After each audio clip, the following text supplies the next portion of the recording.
When desperate waitress Riley Monroe accepts billionaire Gideon Cross's $50,000 offer for a single night of her company, she never expects it to turn into something real. As they navigate their vastly different worlds, can Riley hold on to her identity while Gideon learns that the most valuable things in life can't be bought? Before we get into the story, comment below where in the world you are watching from today. The Golden Crown restaurant sparkled with crystal chandeliers and fine china.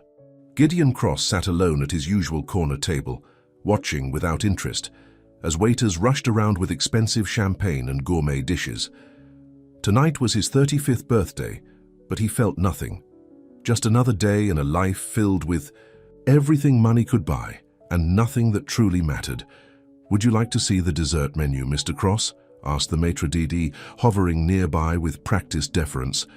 "No," Gideon replied, his voice flat. He ran a hand through his dark hair and glanced at his watch. Another birthday dinner alone. His phone buzzed with messages from business associates and casual acquaintances, people who wanted something from him, no one who actually cared. That's when he saw her. Riley Monroe balanced 3 heavy trays as she moved between tables. Her blonde hair was pulled back in a simple ponytail, and despite the obvious exhaustion on her face, she smiled warmly at each customer. When a child at one of her tables accidentally knocked over a glass of water, she quickly cleaned it up, without a single hint of annoyance. Something about her caught Gideon's attention. She wasn't the most beautiful woman in the room by conventional standards, but there was a genuineness to her that stood out in this world of fake smiles and hidden agendas. "Who is that waitress?" Gideon asked the maitre d'. "Riley? She's new, sir, started about 3 months ago, works double shifts most days." Gideon nodded and continued watching her. When she approached his table to refill his water, he noticed the dark circles under her eyes and the small band-aid on her finger. "Long day?" he asked. Riley looked surprised that he'd spoken to her. Most wealthy patrons treated the staff like furniture. "Long week," she replied with a tired smile, "but I'm not complaining." "Sit down," Gideon said suddenly. Riley blinked. "Excuse me?" "Just for a minute." He gestured to the empty chair across from him. "Sir, I can't. I'm working and—" "I'll make it worth your manager's while," Gideon interrupted, already signaling for the manager. A brief conversation and a discreet handshake later, Riley found herself reluctantly sitting across from one of the richest men in the city. "5 minutes," she said firmly. "Then I need to get back to work." Gideon studied her. Up close, he could see the intelligence in her blue eyes and the stubborn set of her jaw. She wasn't intimidated by him. "Why do you work double shifts?" he asked. Riley raised an eyebrow. "Why does anyone work double shifts? I need the money." "For what?" She laughed, a genuine sound that made several heads turn. "Rent, food, my sister's medication, the usual boring stuff that keeps people up at night." "Your sister is sick?" Something flashed in Riley's eyes. "She has diabetes. Insurance doesn't cover everything." She glanced at her watch. 3 minutes left, Mr. Cross. What exactly did you want from me?" The directness of her question made Gideon smile, something he rarely did these days. Without thinking it through, he said, "I want to make you an offer." "I'm not for sale," Riley replied instantly, starting to stand. $10,000 for 1 night of your time," Gideon said, the words coming out before he could stop them. Riley froze. "Excuse me?" "Have dinner with me, talk to me, that's all." "That's not all you're suggesting, and we both know it," Riley said, her voice low and angry. Gideon leaned forward. 20,000 1 night, no strings attached, just company." Riley stared at him, her face unreadable. Then she laughed, but it wasn't the warm sound from before. "You're serious, aren't you? Do women actually say yes to this kind of thing?" "Usually," Gideon admitted. "Well, I'm not usually," Riley said, standing up. "Enjoy your evening, Mr. Cross." She walked away, head held high, leaving Gideon staring after her with an unfamiliar feeling in his chest. No one said no to him. "Ever?" Riley's hands shook as she pushed through the kitchen doors. The nerve of that man, offering her money like she was something to be bought. She took a deep breath, trying to calm down. "Riley, you okay?" asked Carlos, one of the cooks. "Fine," she said, forcing a smile. "Just a difficult customer." She continued her shift, But her mind kept returning to Gideon Cross's offer. $20,000. It would pay for Sarah's medication for months. It would catch up their rent. It would fix the leaking roof in their tiny apartment. But it would also cost her something she couldn't get back, her self-respect. By the time her shift ended at midnight, Riley was exhausted. She checked her phone and saw 3 missed calls from her sister. Worry immediately knotted her stomach. She called back as she walked to the bus stop. "Sarah? Everything okay?" "Not really." Her sister's voice was thin. "The pharmacy wouldn't refill my prescription. They said the insurance denied it again." Riley closed her eyes. "How much is it without insurance?" $300. "I can skip a few days, it's—" "No, you can't," Riley interrupted. "I'll figure it out." She hung up and leaned against the bus shelter wall. Their rent was already 2 weeks late. The electricity bill was due tomorrow. And now this. Need a ride? Riley turned to see Gideon Cross standing beside a sleek black car, his driver holding the door open. "Are you following me?" she asked. "I was leaving. I saw you at the bus stop." He paused. "My offer still stands." Riley looked away. "I already gave you my answer." "Did you?" Gideon stepped closer. "Because you didn't actually say no, you just walked away." Riley met his eyes. "Why me? There are dozens of women who would jump at your offer. Women a lot more glamorous than a waitress with sore feet and food stains on her uniform." "Because you're real," Gideon said simply. "Everyone else in my life wants something from me. You told me no. Do you know how rare that is in my world?" Riley laughed bitterly. "Poor little rich man. Life must be so hard when everyone says yes." To her surprise, Gideon didn't get angry. 30,000. One night. Just dinner and conversation. "I'll have you home by morning." Riley's phone buzzed with a text from Sarah. "Don't worry about the meds, I'll be fine," but she wouldn't be fine, and they both knew it. "Why should I trust you?" Riley asked quietly. "I'll transfer half the money up front," Gideon said, "before you even get in the car." Riley looked at the bus schedule. The last bus had already gone. It would be a long walk home in the dark. 50,000, she said suddenly, surprising even herself. "And I want it all up front." Gideon's lips curved in a smile. "Deal." Gideon's penthouse took up the entire top floor of one of Manhattan's most exclusive buildings. Floor-to-ceiling windows offered a breathtaking view of the city lights. Riley tried not to look impressed as she followed him inside. "Would you like something to drink?" Gideon asked, moving to a bar stocked with bottles she couldn't pronounce the names of. "Water is fine," Riley said, standing awkwardly in the massive living room. Her phone buzzed in her purse. The bank notification confirmed that $50,000 had been deposited into her account. She felt a wave of relief, followed immediately by shame. "Here." Gideon handed her a glass of water. "Are you hungry?" Riley shook her head. The thought of food made her stomach clench. What was she doing here? What did he really expect from her? "Relax," Gideon said, as if reading her thoughts. "I meant what I said. Just dinner and conversation." "Why would you pay $50,000 for conversation?" Riley asked. "Because on my birthday I realized I have no one to talk to," Gideon said, his honesty surprising her. "No one real, anyway." "And you think buying someone's time makes it real?" "I think paying for honesty is better than getting lies for free." Riley couldn't argue with that. "Fine, you want honesty? This is weird and uncomfortable, and I'm only here because my sister needs medicine that costs more than I make in a week." Gideon nodded. "Thank you for being honest." He gestured toward a couch. "Sit down. Tell me about your sister." Cautiously, Riley sat on the edge of the couch. "Sarah is 23. She was diagnosed with type 1 diabetes when she was 12. Our parents died in a car accident 5 years ago, so it's just us now." "And you take care of her?" "We take care of each other," Riley corrected. "She works from home as a graphic designer, but the medical bills are a lot." Gideon sat across from her, listening intently. There was something disarming about having his full attention. Riley found herself talking more than she intended, telling him about growing up in a small town, about her dreams of opening a small bookstore cafe someday, about the night her parents died and how it changed everything.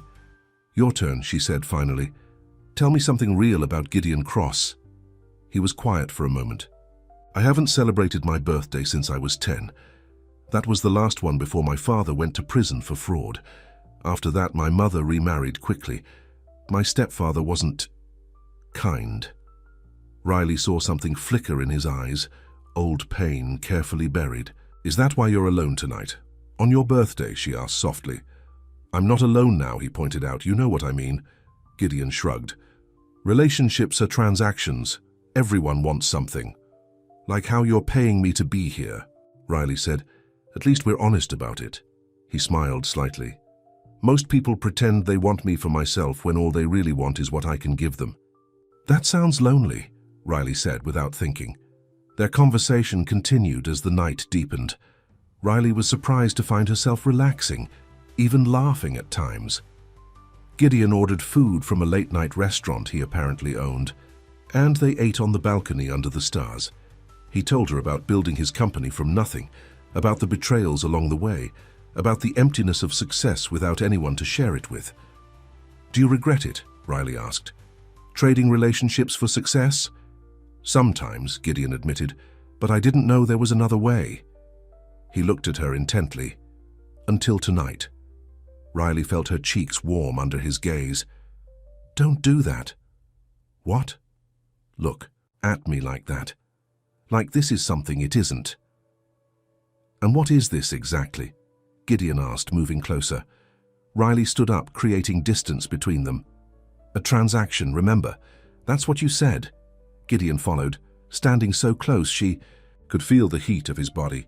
What if I want more? You can't buy more, Riley said, her voice barely above a whisper. I'm not trying to. Gideon reached out slowly, giving her time to move away.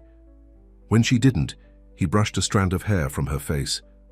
For the first time in years, I'm not thinking about what money can buy. I'm thinking about you. Riley's heart hammered in her chest. This was dangerous. He was dangerous, not because he might hurt her, but because he might make her feel things she couldn't afford to feel. I should go, she said. Stay, Gideon whispered, his face inches from hers. Not because I paid you, not because of any deal. Stay because you want to. Riley knew she should step back, walk away. But when Gideon leaned down and kissed her, all thoughts of leaving vanished. His lips were gentle at first, then more insistent as she responded. His arms wrapped around her, pulling her closer. For one night, Riley let herself forget about bills and responsibilities. She let herself be just a woman in the arms of a man who made her feel desired, beautiful, alive. One night couldn't hurt. By morning, she would return to her real life, and this would be nothing but a dream. But as dawn broke over the city, Riley slipped quietly from Gideon's bed while he slept. She gathered her clothes, dressed quickly, and wrote a simple note. Thank you for the night. Goodbye. She looked at his sleeping form one last time, then walked away, telling herself it was just one night. A transaction. Nothing more. She never expected to see Gideon Cross again. She was wrong. Gideon Cross woke to an empty bed and a hollow feeling in his chest. He reached for Riley, finding only cool sheets and a folded piece of paper. The note was brief, final, just 7 words. Thank you for the night. Goodbye. He crushed the paper in his fist. No one walked away from him. Ever. He was always the one. To end things, to move on without a backward glance. But as he stood at the window watching the city wake up, he couldn't shake the memory of Riley's laugh, the honesty in her eyes, the way she'd seen through his walls. Parker, he called his assistant on the intercom. I need you to find someone for me. Riley counted the money one more time before pushing it across the pharmacy counter. $300 for Sarah's medication. The pharmacist handed over the small bag, and Riley felt a weight lift from her shoulders. You're a lifesaver, Sarah said when Riley got home to their small apartment. The place was cramped but clean, with second-hand furniture and faded curtains. Sarah sat at her desk, surrounded by graphic design work. How did you get the money? So fast? Riley avoided her sister's eyes. Extra shift, big tipper. The lie tasted bitter in her mouth, but it was better than the truth. That must have been some tip, Sarah said, not sounding convinced. Riley busied herself making coffee. I also paid the rent and the electric bill. Sarah's eyebrows shot up. Okay, now I know something's up. Did you rob a bank? Of course not, Riley said, forcing a laugh. I just saved up. Riley, Sarah's voice turned serious. What did you do? Before Riley could answer, her phone buzzed with a text from an unknown number. I woke up alone. That wasn't part of our deal. Riley's heart jumped. Gideon, how did he get her number? Who's that? Sarah asked, noticing her reaction. No one, Riley said quickly, putting the phone away. Just work. But the messages continued all morning, each one making it harder to forget about the night before. I want to see you again. Name your price, please. That last one made Riley pause. She couldn't imagine Gideon Cross saying please to anyone. She turned off her phone and tried to focus on getting ready for her afternoon shift. You're acting weird, Sarah said, watching her rush around the apartment. And you still haven't told me where all that money came from. Drop it, Sarah, Riley snapped, then immediately felt guilty. I'm sorry, I'm just tired. Sarah's eyes narrowed. Did you do something illegal? No, of course not. Riley grabbed her purse. I need to get to work. We'll talk later. As she left the building, Riley turned her phone back on. 3 more messages from Gideon. She deleted them all without reading them and headed for the bus stop. The Golden Crown was busy when Riley arrived for her shift. She tied on her apron and tried to focus on work, but her mind kept drifting back to Gideon's penthouse, to the things they'd shared in the darkness. It was just one night, she reminded herself. A transaction, nothing more. Riley, her manager called. Table 7 asked for you specifically. Riley's stomach dropped. She knew who it would be before she even turned around. Gideon sat alone, dressed, in a perfectly tailored suit, his dark eyes finding hers across the restaurant. He looked as powerful and intimidating as ever, but there was something different about him today. A tension in his shoulders, a vulnerability in his expression. Riley approached his table, keeping her voice professional. What can I get for you, sir? Why did you leave? Gideon asked, ignoring her question. I believe our arrangement was for one night, Riley said quietly, aware of other diners nearby. You got what you paid for. I want more. Not for sale, Riley said, echoing her words from the night before. Gideon's jaw tightened. Have dinner with me tonight, after your shift. No. Why not? Riley leaned closer, lowering her voice. Because I'm not interested in being someone's expensive toy. Last night was a mistake. It didn't feel like a mistake, Gideon said softly. Riley felt her cheeks warm. I have other tables to attend to. I'll wait, Gideon called after her. All, tonight if I have to. And he did. Through the dinner rush, through dessert and coffee, Gideon remained at his table, watching her. When her shift finally ended at 10, he was still there. You're stubborn, Riley said, stopping at his table. She had changed out of her uniform into jeans and a simple blue sweater. It's how I built my empire, Gideon replied, standing. By not giving up on what I want. And I'm just another acquisition? Riley asked, raising an eyebrow. You're nothing like anything I've ever wanted before. His honesty caught her off guard. Have dinner with me. Just dinner. No money involved. Riley hesitated. I can't. I need to get home to Sarah. Your sister, Gideon remembered. Is she okay? She's fine now, Riley said, then added reluctantly. Thanks to you. Gideon nodded. At least let me drive you home. Riley knew she should say no. Getting involved with Gideon Cross could only lead to heartbreak. Men like him didn't end up with women like her. But it was late, and the thought of the long bus ride home made her feet ache in anticipation. Just a ride, she agreed, nothing else. The drive to Riley's apartment was quiet. Gideon's driver navigated through the late-night traffic while they sat in the back, the silence between them heavy with unspoken words. This is me, Riley said when they pulled up in front of her building. It was in a run-down neighborhood, the kind Gideon's car looked wildly out of place in. Let me walk you to your door, Gideon said. That's not necessary. Please. There was that word again, so unfamiliar from his lips. Riley sighed. Fine.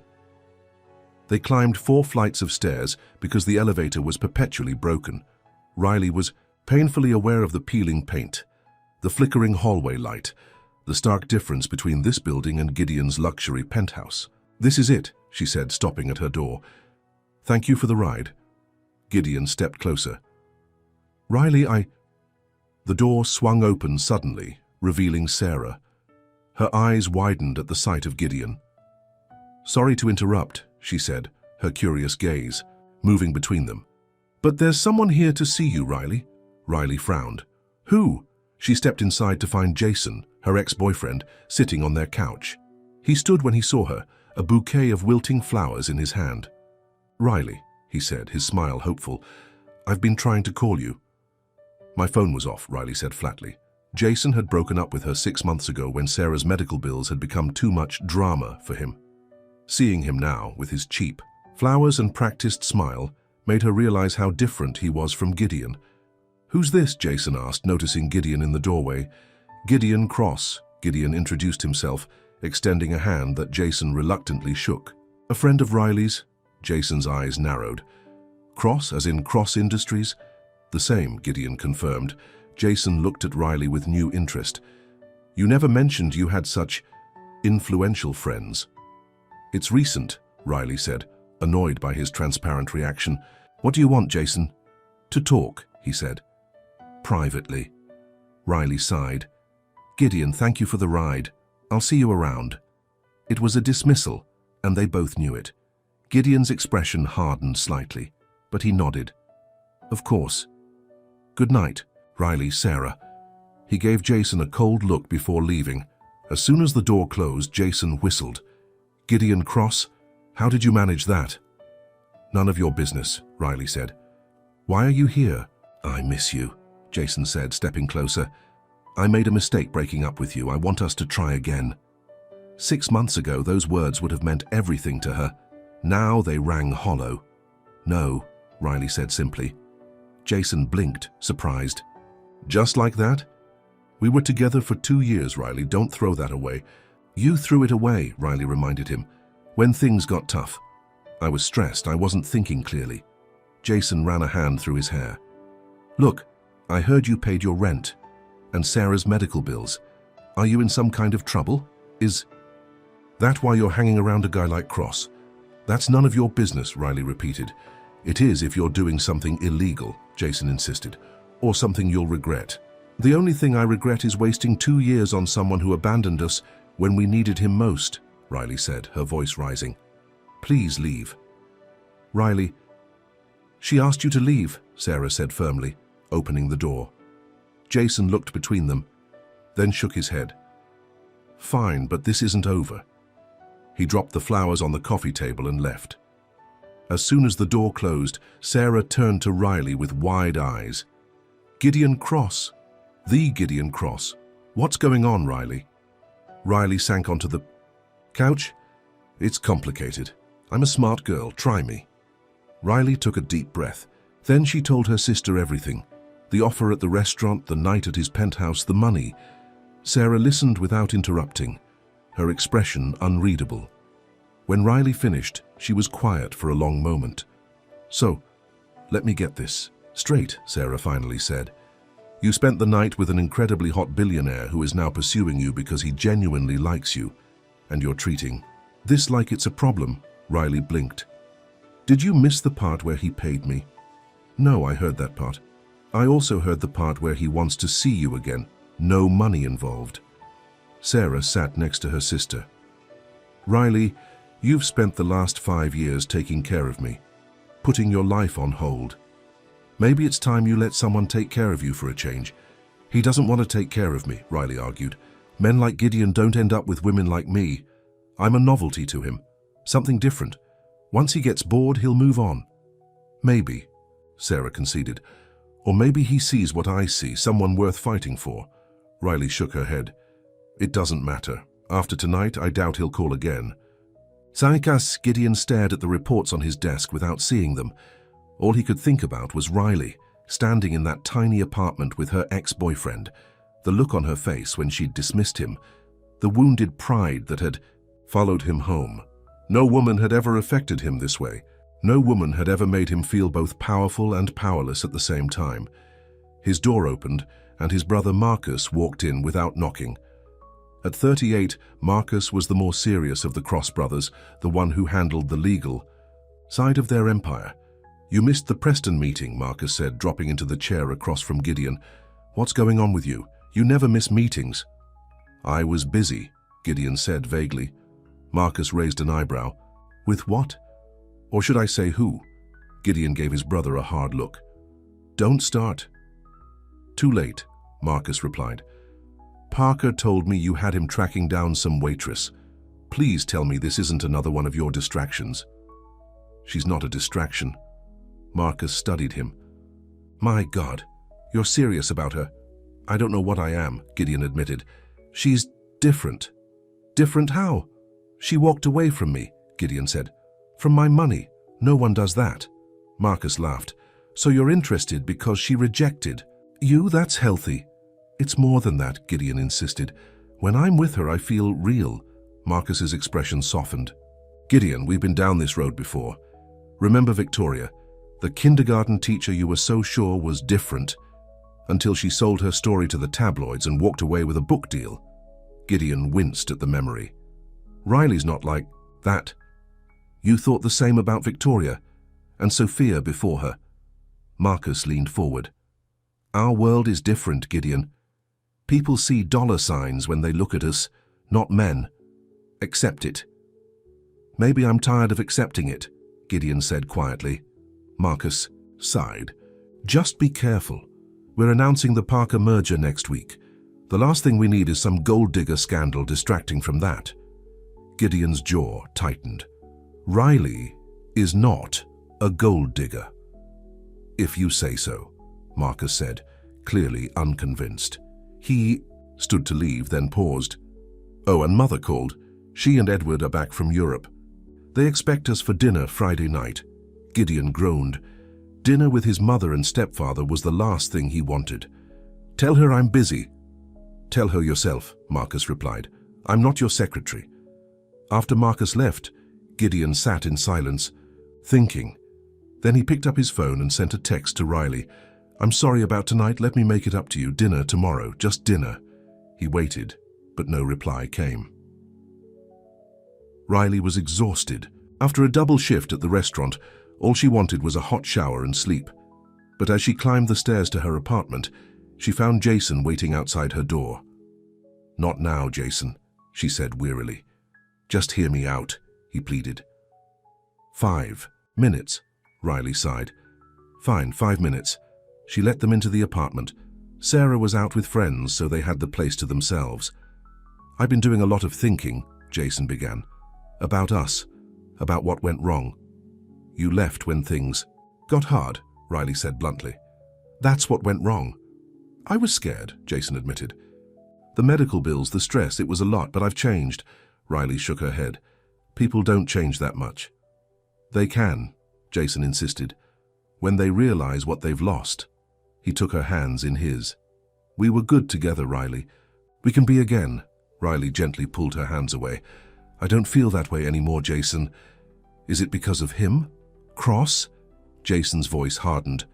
"What's going on between you two anyway?" "Nothing," Riley said. "And even if there was, it's none of your business." "It is when you're being used," Jason said. "Men like him don't date women like you, Riley. They play with them, use them, then throw them away." The words hit too close to Riley's own fears. "I think you should leave." Riley, "Now, Jason." After he left, Riley took a hot shower, trying to wash away the day. As she dressed for bed, her phone lit up with a text. Gideon again, apologizing for the night before, asking to see her. She should ignore it. She knew that. But some part of her couldn't let go of the connection they'd shared, the way he'd looked at her like she was the only woman in the world. Before she could second-guess herself, she typed, "One dinner. That's all." His response was immediate. "I'll pick you up at 8 tomorrow night." Riley set down her phone, wondering if she'd just made a huge mistake. The next evening, Riley stood in front of her small closet, panicking. She had nothing. To wear to dinner with a billionaire. She'd told Sarah she was just meeting a friend, but her sister's knowing smile said she didn't believe it. "Wear the blue dress," Sarah suggested from the doorway. "The one you wore to Cousin Beth's wedding." Riley pulled out the simple navy dress. It was the nicest thing she owned, but next to the women Gideon usually dated, she'd look like a schoolgirl. "He won't care what you're wearing," Sarah said, reading her thoughts. "He's interested in you, not your clothes." "Until he realizes I don't fit into his world," Riley muttered. "Maybe his world needs to change, not you," Sarah said simply. At exactly 8, there was a knock at their door. Riley opened it to find Gideon standing there, looking devastatingly handsome in a dark suit. His eyes traveled over her, warming in appreciation. "You look beautiful," he said softly. Riley felt her cheeks flush.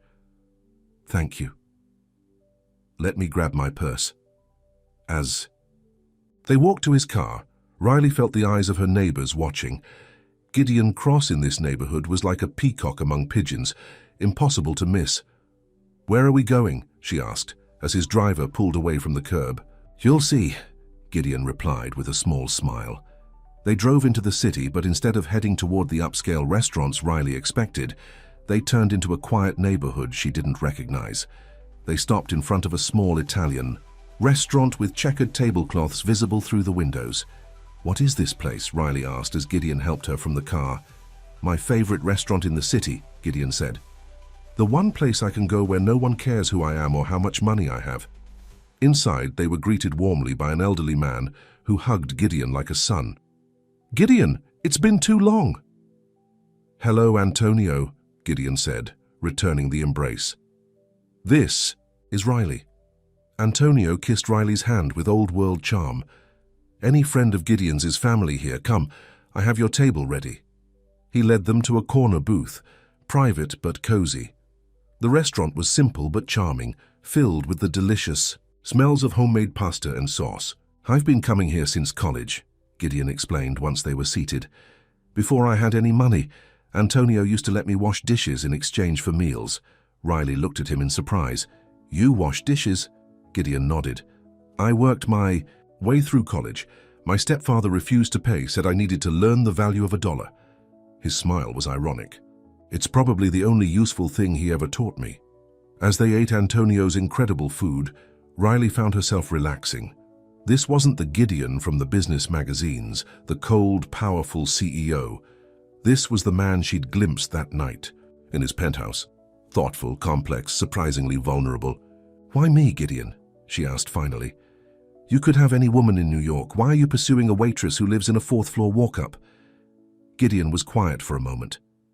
"Because when I'm with you, I remember who I was before the money. Before the power. When I was just a hungry kid with dreams." He reached across the table, taking her hand. "You make me feel real, Riley. Do you know how rare that is in my life?" Riley looked down at their joined hands. "This can't work. Our worlds are too different." "Maybe I'm tired of my world," Gideon said softly. The rest of dinner passed in a blur of good food and better conversation. When they finally left, Riley felt lighter than she had in years. In the car, Gideon sat closer to her, their shoulders touching. "I had a nice time," Riley admitted as they approached her building. "So did I," Gideon said. He hesitated, then added, "I'd like to see you again." Riley knew she should say no, end this now before it went any further. But looking into his eyes, she couldn't form the words. "I'd like that," she heard herself say.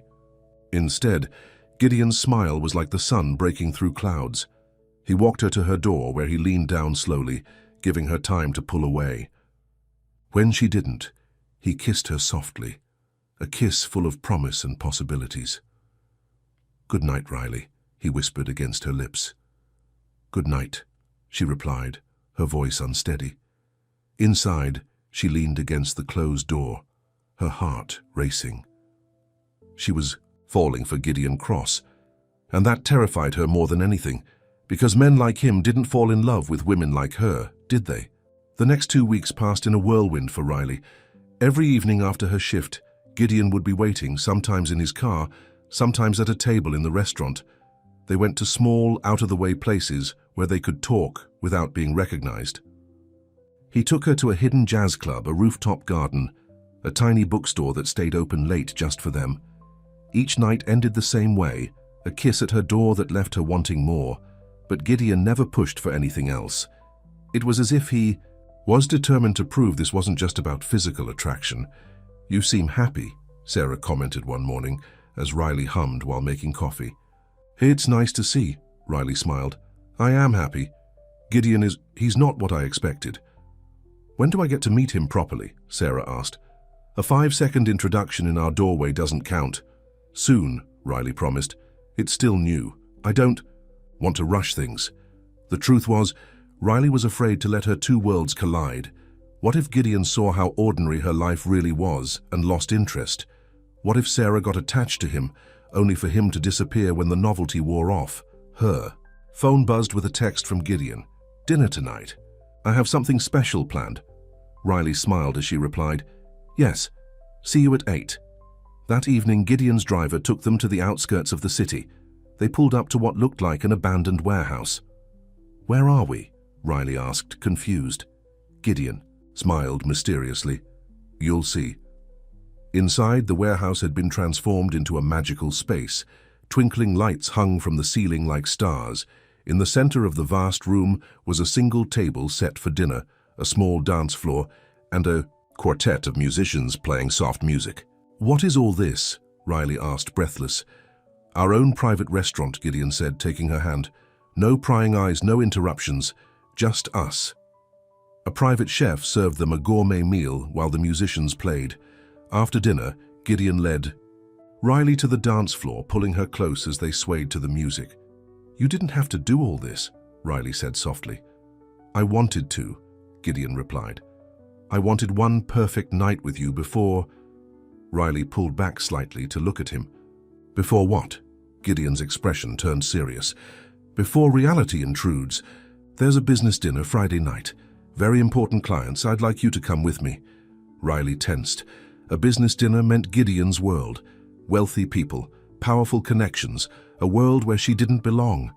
"I don't think that's a good idea," she said. "Why not?" "You know why," Riley said. "I don't fit into that world, Gideon. I wouldn't know which fork to use or what to say." "You underestimate yourself," Gideon said, brushing a strand of hair from her face. "And you underestimate how much I want you there with me." "As what?" Riley asked. "Your date? Your girlfriend?" The words felt strange in her mouth. "Yes," Gideon said simply. "As the woman I'm falling in love with." Riley's heart stuttered. "Don't say that."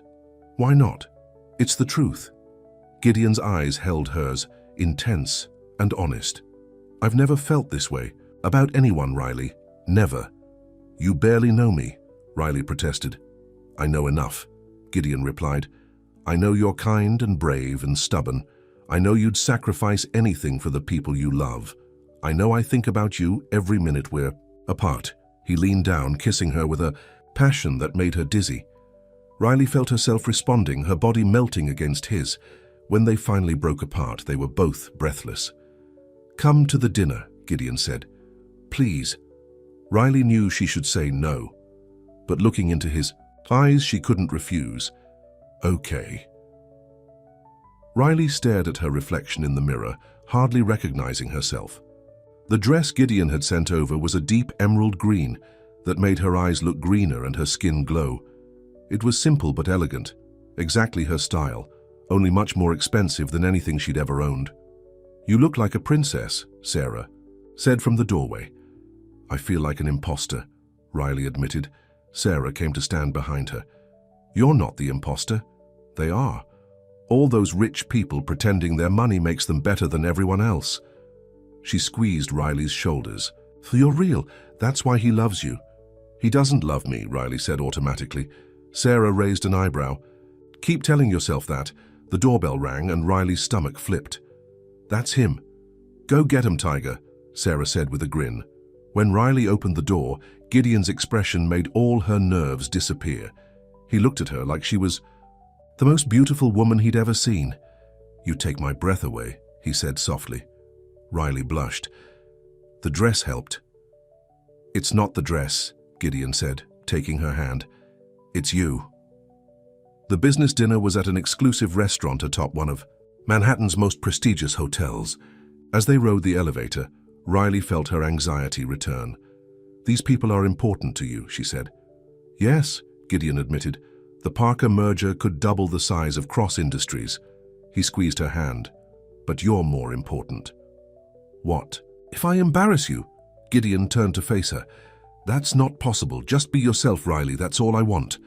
The restaurant was even more intimidating than Riley had imagined. Crystal chandeliers, floor-to-ceiling windows with spectacular views, and tables filled with New York's elite. She felt every eye on them as Gideon led her to a private room at the back. Inside were 6 people already seated. Riley recognized Marcus, Gideon's brother, from photos she'd seen online.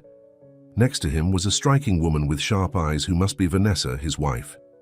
An older couple at the head of the table had to be James and Margaret Parker, the owners of Parker Technologies. And beside them sat a young woman about Riley's age, beautiful in an icy, perfect way, and a middle-aged man with calculating eyes. "Everyone. This is Riley Monroe," Gideon said, his hand at the small of her back. "Riley, you know about my brother Marcus and his wife Vanessa. This is James Parker and his wife Margaret, and their daughter Claire, and James's business partner Thomas Reed." Riley forced a smile. "It's nice to meet you all." As they took their seats, Riley felt Claire's cold assessment and Thomas's too interested gaze.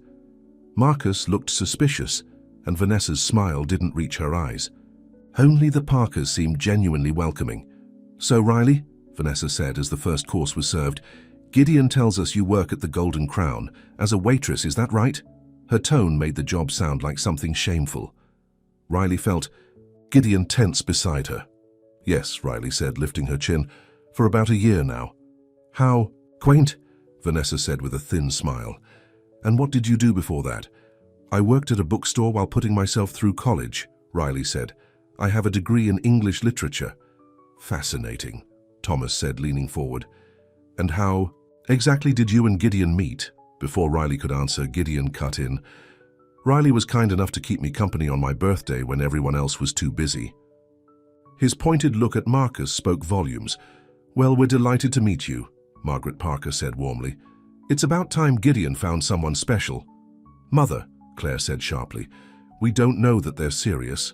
Riley felt her cheeks burn. Gideon's hand found hers under the table, squeezing gently. "Actually," Gideon said, his voice firm, "we are serious. Very serious." The table fell silent. Marcus looked like he'd swallowed something sour. Claire's perfect features twisted in displeasure. "Well," James Parker said after a moment, "that's wonderful news, isn't it, everyone?" Murmurs of agreement followed, some more sincere than others. The rest of dinner passed in a blur of polite conversation and subtle digs. Riley felt like every word she said was being judged, every movement scrutinized. By the time dessert arrived, she was exhausted from the effort of trying to fit in. "Riley and I are going to step out for some air," Gideon announced, standing and offering his hand to her. He led her to a terrace with a breathtaking view of the city. As soon as they were alone, he pulled her into his arms. "I'm sorry," he said. "I knew they'd be difficult, but I didn't think they'd be that obvious about it." "It's okay," Riley said. "I didn't expect them to welcome me with open arms." "They should have," Gideon said, anger edging his voice. "You're the best thing that's ever happened to me." Riley looked up at him, searching his face. "Do you really mean that? That we're serious?" "I've never been more serious about anything in my life," Gideon said. He took a deep breath. "I love you, Riley. I know it's fast. I know it probably scares you, but I need you to know how I feel." Riley felt tears prick her eyes. She'd been fighting her feelings, telling herself this couldn't last.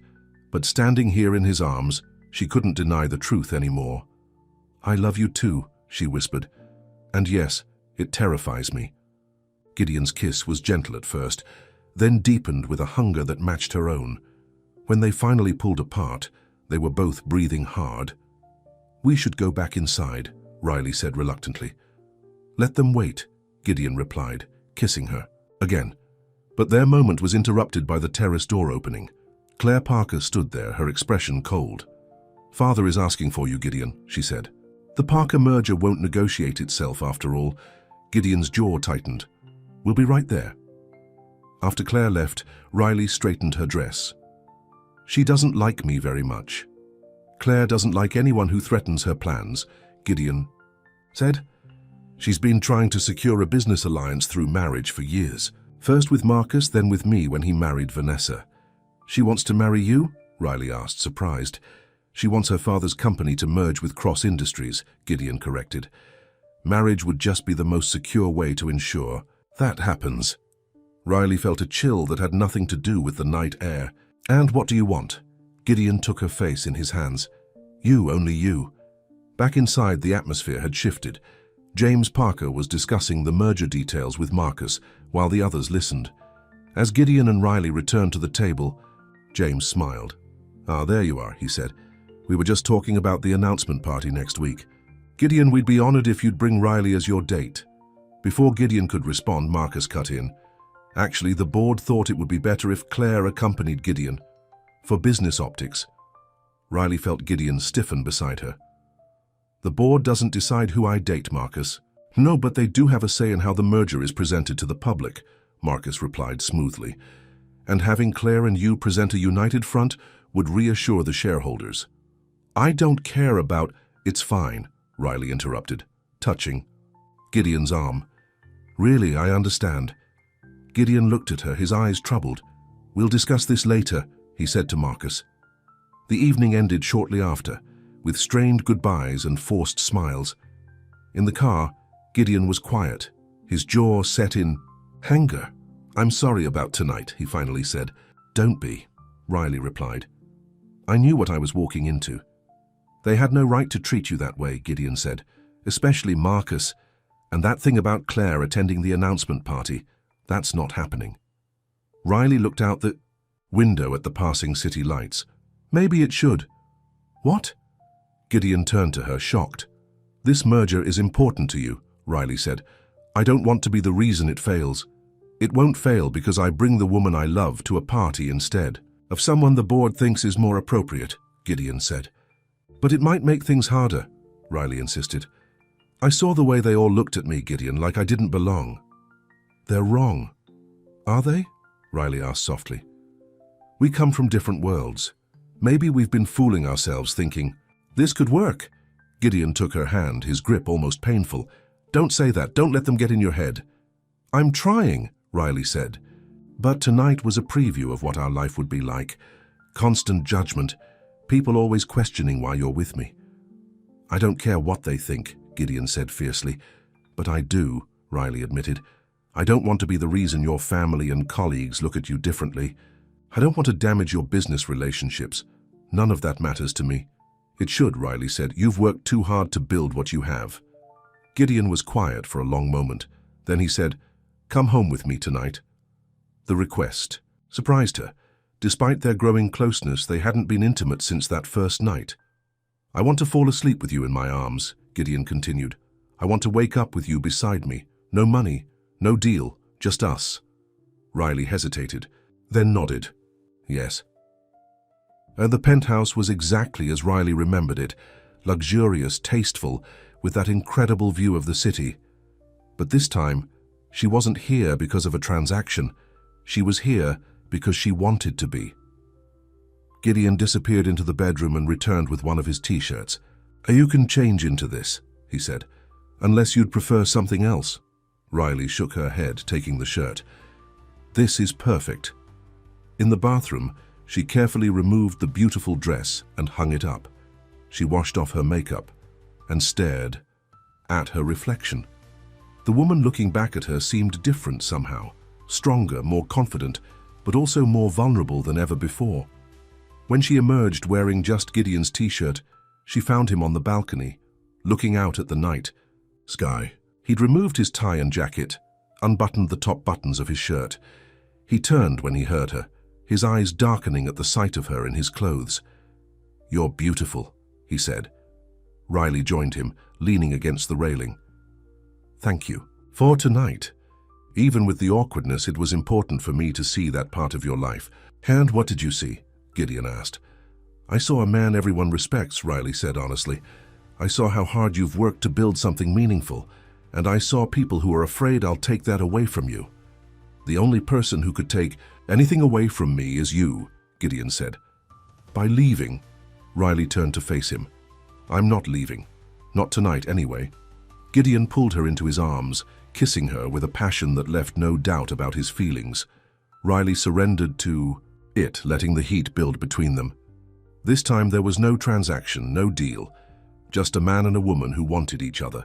Later, curled in his arms in the massive bed, Riley felt a peace she hadn't known was possible. Gideon's steady breathing beside her, his arm protectively, around her waist felt right in a way she couldn't explain. I could get used to this, Gideon murmured against her hair. What? Riley asked sleepily. Falling asleep with you every night, waking up with you every morning. He kissed her shoulder. Knowing you're mine. Riley tensed slightly at the possessive words. I'm not yours, Gideon. I'm my own person. Gideon shifted to look at her. That's not what I meant. I know you don't. Belong to me. It's one of the things I love most about you, your independence. Then what did you mean? I meant that I want us to belong to each other. As equals, partners. His eyes were serious in the dim light. I want a future with you, Riley. Riley felt her heart race. It's too soon to talk about the future. Why? Because we haven't known each other long enough, or because you're still afraid this can't work? Both, Riley admitted. Gideon was quiet for a moment. Move in with me. Riley sat up, staring at him. What? Move in with me, Gideon repeated. You and Sarah, I have plenty of room. Gideon, we can't do that. Why not? Because... Riley struggled to find the right words. Because I need to stand on my own. I can't go from being independent to being completely dependent on you. It wouldn't be like that, Gideon argued. You could still work, still be independent. I just want to be with you. Riley shook her head. You don't understand. If I move in here into your world, I lose myself. I become Gideon Cross's girlfriend instead of Riley Monroe. That's not true. It is, Riley insisted. Look at tonight. No one saw me. They only saw the waitress who somehow snagged a billionaire. If I move in here, that's all I'll ever be. Gideon sat up, frustration evident on his face. Then what do you want, Riley? Tell me, and it's yours. That's exactly it, Riley exclaimed. You think you can fix everything with money or power. Some things can't be bought or arranged, Gideon. I'm not trying to buy you, Gideon said, his voice tight. I'm trying to build a life with you. Riley softened, touching his face. I know, and I love you for that. But we need to find a middle ground, a place where we can both be ourselves without one of us being swallowed by the other's world. Gideon covered her hand with his. Then we'll find it. Together. They made love again, slower this time, each touch a promise, each kiss a pledge. Afterward, as Riley drifted to sleep in Gideon's arms, she allowed herself to hope that maybe, just maybe, they could find a way to make this work. Riley woke to sunlight streaming through floor-to-ceiling windows and the smell of coffee. She stretched, enjoying the luxurious feel of Gideon's silk sheets. The space beside her was empty, but still warm. She pulled on Gideon's discarded shirt and padded to the kitchen, where she found him making breakfast. The domestic scene made her heart swell. This powerful man who commanded boardrooms and built empires, now flipping pancakes in pajama pants. Good morning, she said. Gideon turned, his face lighting up at the sight of her. Morning. Coffee? Please, Riley said, sliding onto a stool at the kitchen island. I didn't know you could cook. Pancakes and eggs are about the limit of my culinary skills, Gideon admitted, but I wanted to make you breakfast. It's perfect, Riley said, accepting the mug he offered. They ate together, talking about nothing, and everything. It felt natural, comfortable, like they'd been doing this for years instead of one night. What time do you have to be at work? Gideon asked. Not until 4, Riley said. I switched to the dinner shift this week. Good, Gideon said, reaching for her hand. Then we have the whole day. Riley's phone buzzed on the counter. She glanced at it. 3 missed calls from Sarah and a text that read, 911. Call me now, alarm. Shot through her. I need to call my sister. She stepped away from the table, dialing Sarah's number with shaking hands. Sarah answered on the first ring. Riley? Where are you? Her voice was tense. "I'm with Gideon, what's wrong?" "It's Jason," Sarah said. "He was here when I got home last night, waiting outside our door.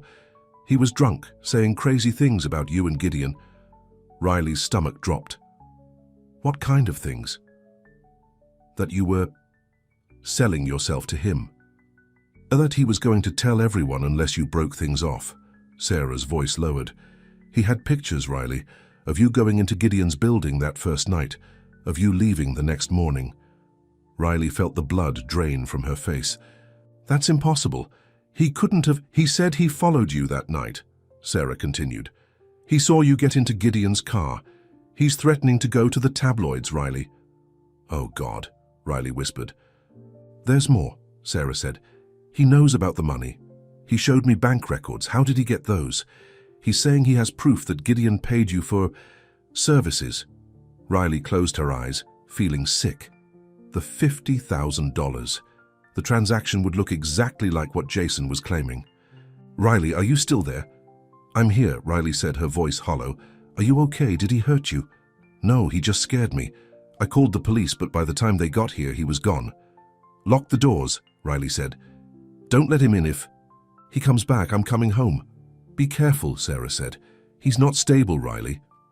After hanging up, Riley turned to find Gideon watching her, concern etched on his face. "What's wrong?" he asked. Riley took a deep breath and told him everything Sarah had said. As she spoke, Gideon's expression changed from concern to cold anger. "I'll handle this," he said, reaching for his phone. "How?" "He has pictures, Gideon. Bank records." "He's blackmailing you," Gideon said. "That's a crime. I'll have my security team—" "No," Riley interrupted. "No security teams, no private investigators. This isn't a business problem you can throw money at." "Then what do you suggest?" Gideon asked, frustration evident in his voice. "I need to talk to him," Riley said. "Find out what he really wants." "Absolutely not," Gideon said firmly. "This man is unstable and threatening you. You're not going anywhere near him." Riley bristled at his commanding tone. "You don't get to tell me what to do, Gideon." "When it comes to your safety, I do," Gideon insisted. "Let me handle this, please." "And how would you handle it?" Riley challenged. "Pay him off, threaten him? This is my problem, not yours." "Anything that threatens you is my problem," Gideon said. "Because I love you." Riley softened slightly. "I love you too. But I need to handle this my way." Gideon ran a hand through his hair, clearly frustrated. "At least let me come with you." "That would only make things worse," Riley said. "Jason is jealous and angry. Seeing us together would push him over the edge." "Then what's your plan?" Gideon asked. "I'll go home. Talk to Sarah. Figure out what Jason really wants." Riley touched his face. "Trust me to handle this." Gideon looked, like he wanted to argue more, but finally nodded. "Fine, but I'm having my driver take you and I want you to call me as soon as you're safely home." "I will," Riley promised. As she dressed in last night's clothes, Riley felt the perfect bubble of their morning bursting. Reality was intruding, just as Gideon had predicted. But this wasn't the reality either of them had expected. This was worse, because if Jason went to the tabloids with his story, it wouldn't just embarrass Riley. It would damage Gideon's reputation, his business, everything he'd worked for. The Parker merger would almost certainly fall apart. His board would question his judgment. His family would say they were right about her all along, and all because of one night, one decision she'd made out of desperation. As Gideon's driver took her home, Riley stared out the window, a sinking feeling in her stomach. She'd been right to worry about their different worlds. But she'd been wrong about the reason. It wasn't that she couldn't fit into Gideon's world, it was that her past might destroy it completely. Riley found Sarah pacing anxiously in their small living room. Her sister rushed to embrace her as soon. As she walked through the door, "Thank God you're okay," Sarah said. "I was so worried." "I'm fine," Riley assured her. "Tell me exactly what happened with Jason." Sarah led her to the couch. "I got home around midnight and he was sitting on the floor outside our door. At first I thought he was just drunk, but then he started saying all these things about you. And Gideon Cross." She twisted her hands nervously. "He had photos on his phone. You getting into Gideon's car that night. You wearing the same clothes the next morning?" "How did he even know where I was going?" Riley asked. "He said he'd been following you," Sarah admitted. "Ever since he saw you with Gideon that first night at the apartment, he was obsessed with figuring out what was going on between you two." Riley felt sick. "And the bank records?" "He had screenshots," Sarah said, "showing a transfer of $50,000 from Gideon's account to yours. He said—" She trailed off, looking uncomfortable. "He said I was sleeping with Gideon for money," Riley finished flatly. Sarah nodded. "I told him he was crazy, that there was no way you would do that." She paused. "But the money is real, isn't it? Gideon really did give you $50,000. Riley closed her eyes. "Yes, but it's not what Jason is making it out to be." She told Sarah the whole truth, how desperate she'd been that night, how Gideon had offered money for her company, and how that one night had unexpectedly changed both their lives. "So it started as a transaction," Sarah said slowly, "but turned into something real." "Yes," Riley confirmed. "Gideon loves me, Sarah, and I love him." "Then why does it matter what Jason says?" Sarah asked. "The truth is, you fell in love. That's not a scandal." "The world doesn't work that way," Riley said. "If Jason goes to the tabloids, they won't care about the love story. They'll only see a waitress who took money from a billionaire. It will ruin Gideon's reputation, maybe even his business." "Can't Gideon's lawyers stop Jason?" Sarah suggested. "Rich people must deal with this kind of thing all the time. Even if they could, the damage would be done," Riley said. "The story would be out there. The Parker merger would fall apart. Gideon's board would turn against him. So what are you going to do?"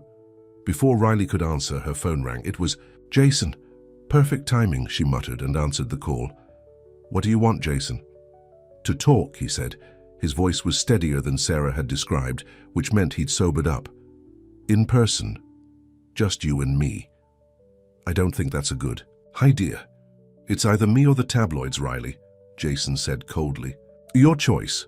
Riley's jaw tightened. "Fine. Where?" "The coffee shop on 9th, 1 hour." He hung up without waiting for her reply. Riley looked at Sarah. "I'm going to meet him." "That's a bad idea," Sarah said. "At least call Gideon first." "No," Riley said firmly. "This is my mess. I need to fix it myself." "It's not just your mess," Sarah argued. "It involves Gideon too. He deserves to know." Riley hesitated, then nodded. "You're right. I'll call him." But when she dialed Gideon's number, it went straight to voicemail. She left a brief message explaining the situation and where she was going. "I'll be careful," she promised Sarah as she headed for the door. "Lock up behind me." The coffee shop was nearly empty when Riley arrived. Jason sat in a corner booth, a cup of coffee in front of him. He looked up as she approached, his face unreadable. "You came alone," he said. "Smart." Riley slid into the seat across from him. "Let's cut to the chase. What do you want?" "Straight to business," Jason said with a small smile. "Just like your new boyfriend." "He's not why I'm here," Riley said. "I'm here because you threatened my sister, because you've been stalking me, because you're trying to blackmail me." "Strong words," Jason replied. "I prefer to think of it as negotiating." "Then negotiate," Riley said. "What will it take for you to leave us alone?" Jason leaned forward. "Break up with him," Riley blinked. "What?" "You heard me. End things with Cross. Today." "Why do you care?" "Who I date." "Because he's not right for you," Jason said, his voice hardening. "He bought you, Riley, like a possession. Is that really the kind of man you want to be with?" "You don't know anything about him," Riley said. "Or about us." "I know he paid you $50,000 for one night," Jason said. "I know you've been sneaking around with him ever since. I know his family hates you. His business partners think you're a gold digger. And sooner or later he'll get tired of his little charity project and move on to someone who actually belongs in his world." Each word hit Riley like a slap. Not because they were true, but because they echoed her own deepest fears.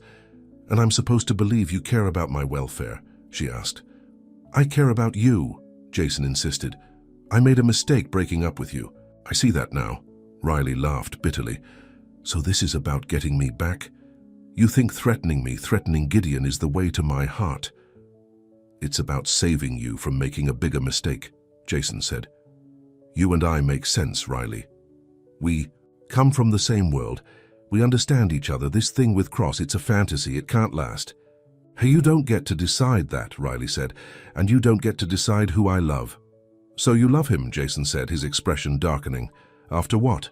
A few weeks? Did you love him when you took his money, when you spent the night in his bed while his credit hit your account? Riley stood up, shaking with anger. We're done here, Jason grabbed her wrist. If you walk away, I'm going to the press. I'll tell them everything. I have proof, Riley, photos, bank records. By tomorrow morning, everyone will know that Gideon Cross's new girlfriend is nothing but a high-priced... Finish that sentence, and you'll regret it. The cold voice made them both turn. Gideon stood there, his face a mask of controlled fury. Behind him were two men in suits who screamed, "Security!" "Let her go," Gideon said, his eyes fixed on Jason's hand around Riley's wrist. "Now." Jason released her, but his expression was defiant. "The famous Gideon Cross, come to rescue your purchase?" In 2 strides, Gideon was at the table. "Stand up." "Gideon, don't," Riley said, stepping between them. "He's not worth it." "Listen, to her, Cross," Jason said with a smirk. "Violence isn't good for your image, though neither is paying for company." "I'm not going to touch you," Gideon said, his voice dangerously calm. "I don't need to." He nodded to one of his security men, who handed him a folder. Gideon dropped it on the table in front of Jason. "Open." Jason hesitated, then flipped the folder open. His face paled as he scanned the contents. "This is private," he stammered. "How did you—" "The same way you got your information," Gideon interrupted. "Except I have better resources." He leaned down, his voice low but intense. "Gambling debts to some very dangerous people, embezzlement from your last employer, an ex-girlfriend with a restraining order against you." "You're threatening me," Jason said, but his confidence was gone. "I'm promising you," Gideon corrected. "If one word about Riley appears in any publication, if one photo is leaked, if you so much as mention her name to anyone, everything in that folder goes public. To the police, to your current employer, to those people you owe money to." He straightened. "Your choice." Jason looked from the folder to Gideon, then to Riley, his face twisted with a mixture of anger and fear. "You deserve each other," he spat, grabbing the folder and storming out. As soon as he was gone, Riley collapsed back into the booth, her legs shaking. "How did you know I was here?" "Sarah called me," Gideon said, sliding in beside her. "She was worried." "I left you a message," Riley said. "I was already on my way to your apartment when you called," Gideon explained. "I didn't like the way we left things." He took her hand. "Are you okay?" "Yes." "No." Riley shook her head. "I don't know." "Let's get out of here," Gideon suggested. They left the coffee shop, Gideon's security team following at a discreet distance. In the car, Riley was quiet, processing everything that had happened. "How did you get that information about Jason?" she finally asked. "My security team did a background check on him after Sarah called," Gideon said. "Standard procedure." "Standard procedure to investigate my ex-boyfriend?" Riley asked, raising an eyebrow. "To investigate anyone who threatens someone I love," Gideon corrected. Riley looked out the window. "He's right, you know." "About what?" "About us." "We come from different worlds, Gideon. Last night at dinner made that painfully clear." She turned to face him. "Your family, your colleagues, they'll never accept me." "They don't have to," Gideon said. "I'm not asking them to marry you." "I am." Riley froze. "What?" "Not now," Gideon clarified quickly. "Not today, but someday when you're ready." He took her hand. "I love you, Riley. I want a future with you. I don't care what anyone else thinks." "But you should," Riley insisted. "These people are part of your life. Your business depends on them." "My happiness depends on you," Gideon countered. Riley shook her head. "It's not that simple. If Jason had gone to the press with that story, the Parker merger would have fallen apart. Your reputation would be damaged, all because of me." "No," Gideon said firmly, "because of a decision we both made. I offered that money. You accepted. We're equally responsible for what happened that night. But you have more to lose, Riley pointed out. That's where you're wrong, Gideon said. I have everything to lose if I lose you. Riley felt tears prick her eyes. I'm scared, Gideon. Scared that loving you means losing myself. Scared that I'll never really fit into your world. Then we'll create our own world, Gideon said simply, one where we both belong. With the next week passed in a blur of activity, Riley hadn't seen Gideon since the confrontation with Jason. He'd been wrapped up in final negotiations for the Parker merger, and she'd picked up extra shifts to cover for a co-worker. They spoke on the phone every night, but there was a distance between them that hadn't been there before. Riley told herself it was just the stress of recent events, but part of her wondered if Jason's words had planted seeds of doubt in both their minds. The night of the Parker merger announcement party arrived, and as agreed, Gideon was attending, with Claire as his official date. It was a business decision, he'd assured Riley, nothing more. Riley tried not to think about it as she worked her dinner shift at the Golden Crown. She had just finished serving a large party when her manager approached. Riley, there's someone asking for you at the bar. Expecting another confrontation with Jason, Riley was surprised to find Sarah waiting for her, dressed in a beautiful blue dress Riley had never seen before. What are you doing here? Riley asked. And where did you get that dress? No time to explain, Sarah said, grabbing her hand. We need to go now. I can't leave, I'm working. It's been taken care of, Sarah said with a grin. Your manager says you can go. Actually, he insists. What's going on? Riley demanded, as Sarah pulled her toward the exit. It's a surprise, Sarah replied, but you need to change first. Outside, a sleek black car waited. The driver opened the door to reveal a garment bag laid carefully across the seat. This is crazy, Riley protested. I can't just… Yes, you can, Sarah interrupted. For once in your life, Riley Monroe, stop overthinking and just go with it. In the car, Riley unzipped the garment bag to find a stunning red gown. Sarah, what is this about? You know that Parker merger announcement party tonight? Sarah asked innocently. Riley felt her stomach drop. Yes. Well, let's just say Gideon has a surprise planned.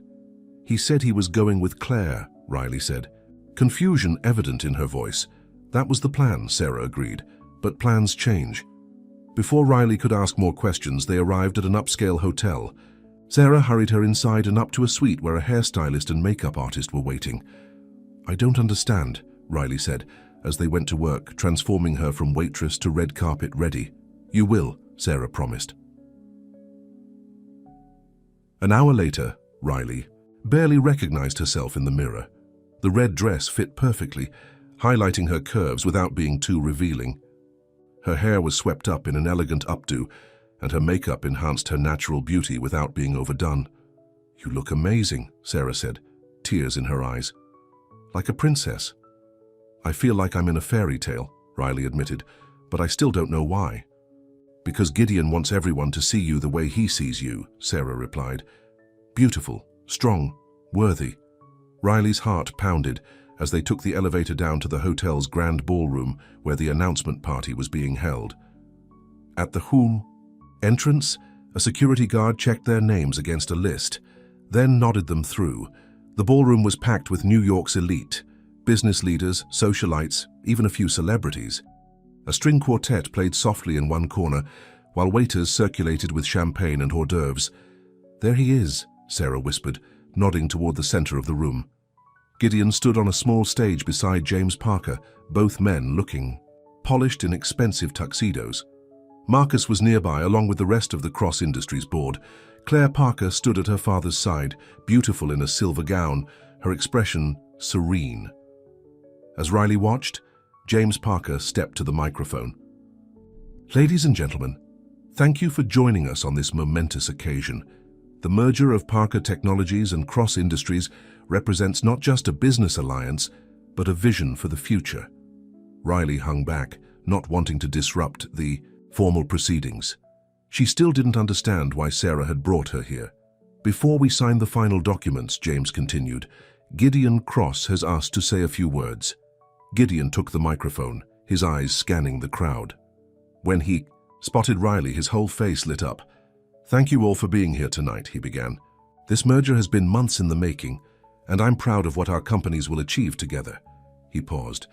"But tonight, I want to talk about something even more important than business." A murmur went through the crowd. This wasn't the standard merger announcement speech they'd expected. "3 weeks ago, I celebrated my birthday alone," Gideon continued. "I had everything money could buy, but nothing that truly mattered. Then I met someone who changed everything." His eyes found Riley's across the room. "Someone who saw past the wealth and the power to the man underneath. Someone who made me remember what it means to be human." Riley felt her cheeks flush as people began to turn, trying to see who Gideon was looking at. "I've spent my life believing that relationships were transactions," Gideon said, "that everyone wanted something from me. And then I met a woman who wanted nothing, who turned down everything I offered except my heart." He stepped down from the stage and began walking toward Riley, still speaking into the microphone. "The business press will report tomorrow on the merger of two great companies. But the real story, the one that matters to me, is about a waitress who taught a billionaire what real value looks like." Gideon stopped in front of Riley, handing the microphone to someone nearby. The room had gone completely silent. "You once told me I couldn't buy what I truly wanted," Gideon said, taking her. Hands in his. "You were right. Love, respect, trust, these things have to be earned." Riley was aware of hundreds of eyes on them, of whispers and gasps as people recognized her as the waitress from the Golden Crown. But in that moment, all she could see was Gideon. "I know you're afraid," Gideon continued. "Afraid that our different worlds will tear us apart. Afraid that you'll lose yourself in mine." He smiled softly. "But what you don't see is that you've already changed my world, made it better, made me better." To Riley's shock, Gideon dropped to one knee. A collective gasp went through the crowd.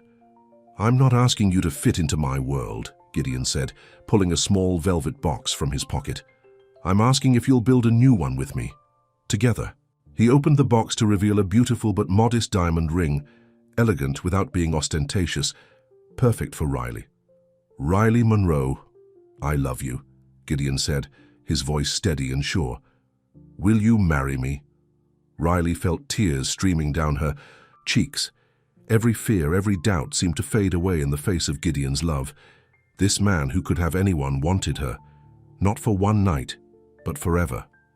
"Yes," she whispered, then louder so everyone could hear. "Yes." Gideon slipped the ring onto her finger, then stood and pulled her into his arms, kissing her as the room erupted in applause. Not everyone looked pleased. Riley could see Marcus's tight expression, Claire's cold stare. But it didn't matter. She and Gideon were creating their own world, just as he'd promised.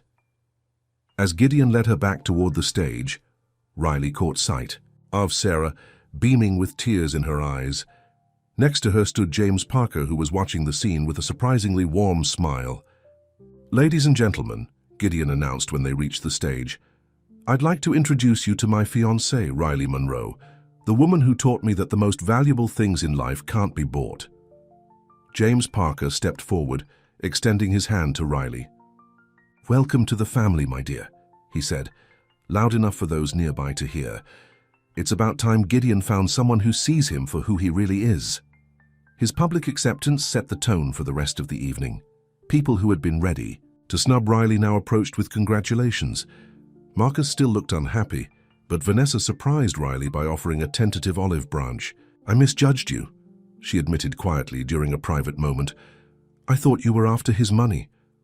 "I only want his heart," Riley replied. "Yes, I can see that now," Vanessa said. "Just be patient with Marcus. He's protective of Gideon." "As he should be," Riley said. "Gideon is lucky to have a brother who cares so much." Later, as they danced together, Riley rested her head on Gideon's shoulder. "Did you plan all this? The dress, Sarah picking me up?" "I wanted to surprise you," Gideon said. "Was it too much?" "It was perfect," Riley assured him. "But what about Claire? I thought the board wanted her as your date." Gideon smiled. "It turns out Claire had her own ideas about that. She's been seeing Thomas Reed secretly for months. When I told her my plan, she was relieved. "And the merger?" Riley asked. "Will my presence cause problems?" "The documents were signed this morning," Gideon said. "The announcement was just a formality." He kissed her forehead. "But even if it hadn't been, I would have chosen you. Every time." What changed James Parker's mind about me? Riley wondered. "Nothing," Gideon said. "He liked you from the beginning. Said you reminded him of his late wife, a waitress he met when he was just starting out." Riley laughed in surprise. "Really? Really?" Gideon confirmed. "It was Marcus and the board who were worried. Not James. And now?" "Now they'll have to accept that you're going to be my wife," Gideon said. "The future Mrs. Cross." "Riley Monroe Cross," Riley corrected with a smile. "I'm keeping my name." "Of course you are," Gideon said, grinning. "I wouldn't have it any other way." 3 months later, Riley stood at the entrance to a small refurbished storefront. The sign above the door read, "Chapter 1, Books and Brew." "It's perfect," she breathed, taking in the cozy interior with its bookshelves, comfortable chairs, and small coffee counter. "You're sure?" Gideon asked beside her. "It's smaller than the other locations we looked at." "It's exactly what I imagined," Riley assured him. "Intimate, welcoming, a place where people can feel at home." After their engagement, Riley had quit her job at the Golden Crown. Not to become a lady of leisure, as some had assumed, but to pursue her dream of opening a bookstore cafe. Gideon had offered to finance it, but Riley had insisted on using her own savings, supplemented by a small business loan that Gideon had co-signed. "It's important that this is mine," she'd explained. "Something I built." Gideon had understood. It was one of the many reasons she loved him, his willingness to support her independence, even as they built a life together. Sarah emerged from the back room, where she'd been setting up her new graphic design studio. After they'd sold their apartment, Sarah had moved into a comfortable condo nearby, paid for with the money from the sale and her growing design business. She would handle all the marketing materials for Chapter 1 while continuing her freelance work. "What do you think?" Sarah asked, gesturing around the store. "Ready for the grand opening tomorrow?"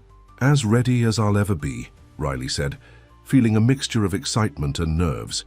"It's going to be a success," Gideon assured her, squeezing her hand. "Just like everything you do." The bell above the door jingled as Marcus entered, looking slightly out of place in his expensive suit. He and Riley had reached a tentative truce in recent months, bonding over their shared desire to protect Gideon from the more ruthless aspects of his world. "The security system is installed," he announced, "and I've arranged for a patrol service to check on the store nightly." "Thank you, Marcus," Riley said sincerely. "That means a lot." He nodded awkwardly. "Well, can't have my future sister-in-law's business vulnerable, can we?" It was as close to warmth as Marcus ever got. As they locked up for the night, Riley took one last look at her dream becoming reality. So much had changed in just a few months, all because of one night, one decision that could have gone so wrong, but had somehow led to everything right. Outside, Gideon wrapped his arm around her waist. "Happy?" "Very," Riley said, leaning into him. "Are you?" "More than I ever thought possible," Gideon replied. "You know, when I made that offer that night, I was only thinking about one night." "And now?" Riley asked, looking up at him. Gideon smiled, touching the engagement ring on her finger. "Now I'm thinking about forever." Riley stood on tiptoe to kiss him, right there on the sidewalk outside her new store. The path ahead wouldn't be easy. They came from different worlds, with different expectations and challenges. But they had found something rare and precious in each other, love that saw past wealth and status to the person underneath. What had begun as one night had become a lifetime. And that was a bargain neither of them regretted making.